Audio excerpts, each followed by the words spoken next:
Hello दोस्तों, देसी TV Bharat पर आप सभी का हार्दिक स्वागत अभिनंदन करता हूं। दोस्तों, एक चौंकाने वाली खबर सामने आई है। सनातन के समर्थन में बसपा के सांसद कूद पड़े हैं। इनका नाम क्या है? आखिर ये क्यों कूद पड़े हैं? अब क्या होगा? बसपा सुप्रीमो इन पर क्या एक्शन लेंगी? ये सारी बातें आज इस वीडियो में दोस्तों मैं विस्तार से बात करने वाला हूं। और सनातन के समर्थन में अगर बसपा का सांसद आया है तो इसका विश्लेषण तो बनता है। दोस्तों जैसा कि आपको मालूम है कि सनातन पर विवाद चल रहा है। दोस्तों, तमिलनाडु के मंत्री उदयनिधि ने सनातन को लेकर एक बयान दिया था। दोस्तों, उदयनिधि ने कहा था कि सनातन डेंगू मलेरिया के समान है, इसको खत्म कर देना चाहिए। और उसके बाद तमाम लोगों ने अलग अलग तरीके से बयानबाजी की। चूंकि दोस्तों उदयनिधि एमके स्टालिन के बेटे हैं, तमिलनाडु के मुख्यमंत्री एमके स्टालिन के बेटे हैं उदय, इसलिए उनके बयान की आंच इंडिया गठबंधन पर आई। क्योंकि जो स्टालिन की पार्टी है डीएमके, वो भी इंडिया गठबंधन का हिस्सा है। और ऐसे में दोस्तों उदयनिधि ने जिस तरीके से बयान दिया सनातन को लेकर, उन्होंने कहा ये डेंगू है, मलेरिया है, जातिवाद फैलाता है, इसको नष्ट खत्म कर देना चाहिए। फिर क्या था दोस्तों, आपको पता ही है कि हमारे देश में धर्म की राजनीति बहुत ही तेजी से फैलती है।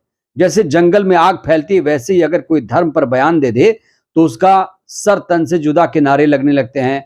उसका सर काट कर लाओ, उसके सर काटने को लेकर इनाम दे दिया जाता है। जैसे ये जो बाबा है दोस्तों, इसने भी खुद कहा था कि सर काट कर लाओ। तो दोस्तों उदयनिधि के बयान को लेकर बीजेपी हमलावर हो गई।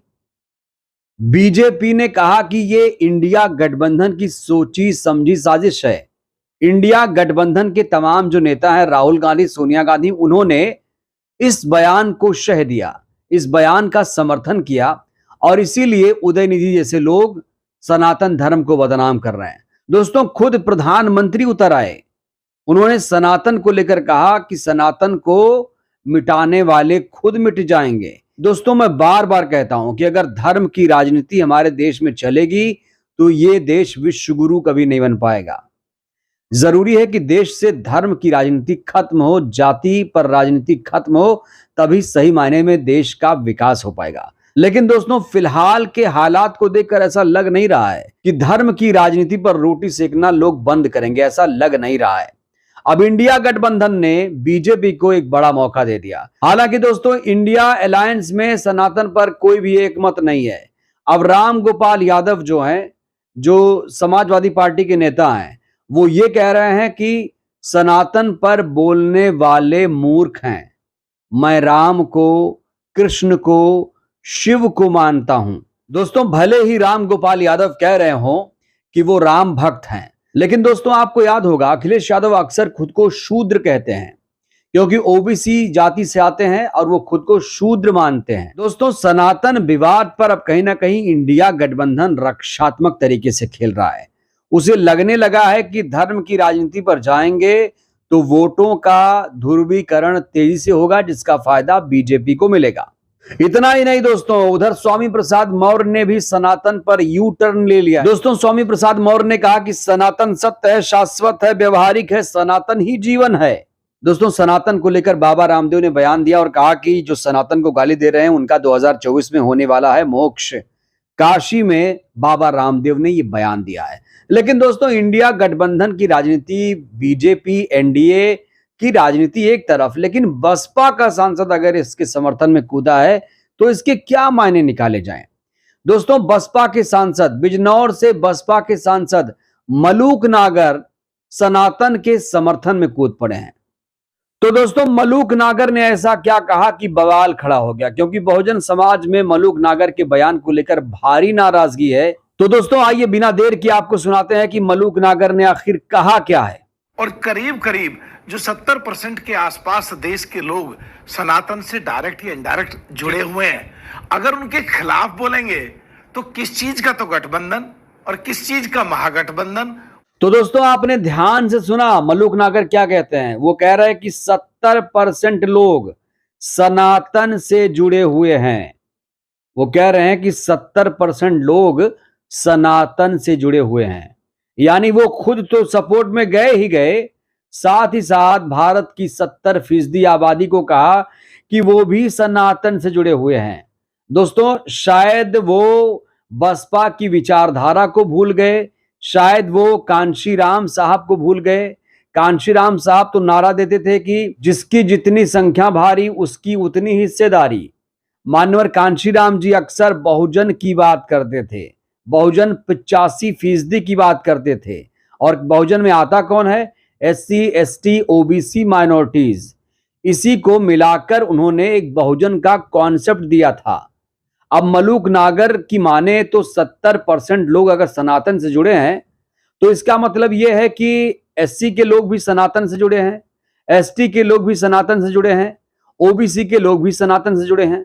यानी सनातन पर अगर कोई बोल रहा है तो SC के लोगों को दिक्कत आई होगी, ST के लोग भी आग बबूला हो गए होंगे, OBC के लोग भी परेशान हो गए होंगे। इसका तो यही मतलब है ना।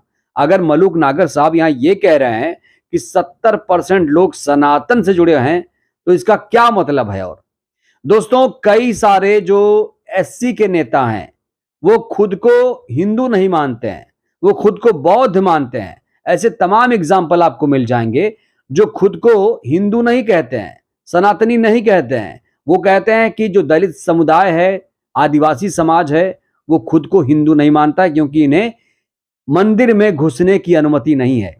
अरे राष्ट्रपति, दलित राष्ट्रपति को, आदिवासी राष्ट्रपति को मंदिर में प्रवेश करने की इजाजत नहीं है। तो जब इन्हें मंदिर में जाने की परमिशन नहीं है तो क्या इन्हें हम हिंदू या सनातनी कह सकते हैं? तो दोस्तों, मलूक नागर साहब ने ये जो बयान दिया है वो किस आधार पर दिया है ये समझ से परे है। शायद वो बसपा की विचारधारा को भूल गए। बसपा एक अम्बेडकरवादी विचारधारा की पार्टी है और मानवर कांशीराम जी अगर बहुजन की बात करते हैं, SC, ST, OBC माइनॉरिटीज की बात करते हैं तो ये 70% लोग की बात जो कर रहे हैं मलूक नागर जी, वो कहां तक सत्य है? अब मलूक नागर की बात तो अगर मैं सही मान लूं तो कुल मिलाकर जो बीजेपी कह रही है वो भी SC समाज भी कह रहा है, वो भी ST समुदाय भी कह रहा है। यानी बीजेपी को दुख हुआ तो दलित समाज को भी दुख हुआ। सनातन को लेकर जो बयानबाजी की गई, उदय ने कहा कि ये डेंगू है, मलेरिया है, तो कहीं ना कहीं दलित समाज, आदिवासी समाज इसको लेकर नाराज हुआ होगा। यही तो हुआ इसका मतलब। तो दोस्तों, मलूक नागर के इस बयान के बाद बहुजनों में भारी नाराजगी है। हर कोई हैरान है कि आखिर मलूक नागर ऐसा क्यों कह रहे हैं। दोस्तों, खबर यह मिल रही सूत्रों के हवाले से कि जो मलूक नागर हैं, मलूक नागर के बारे में आप थोड़ा जानकारी ले लीजिए। मलूक नागर हैं मेरठ के रहने वाले और दोस्तों ये एक व्यवसायी हैं।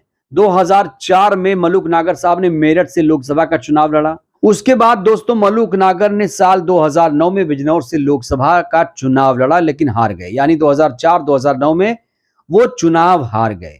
2019 में बिजनौर से फिर से किस्मत आजमाई बसपा की टिकट पर और वो जीत गए। अब वो बसपा के सांसद हैं और सनातन के समर्थन में आ गए हैं। अब दोस्तों खबर ये आ रही है कि 2024 में मलूक नागर का पत्ता कट सकता है। मलूक नागर का टिकट 2024 में बसपा काट सकती है।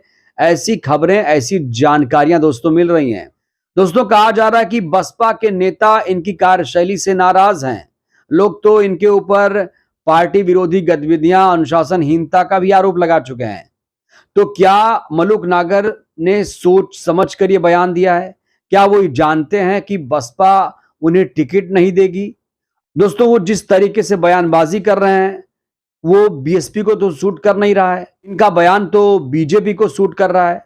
तो जाहिर तौर पर यहां 2024 में उनका टिकट कट सकता है और बसपा सुप्रीमो इन पर एक्शन ले सकती है। तो दोस्तों इस वीडियो में फिलहाल के लिए बस इतना ही। मलूक नागर के बयान को आप कैसे देखते हैं?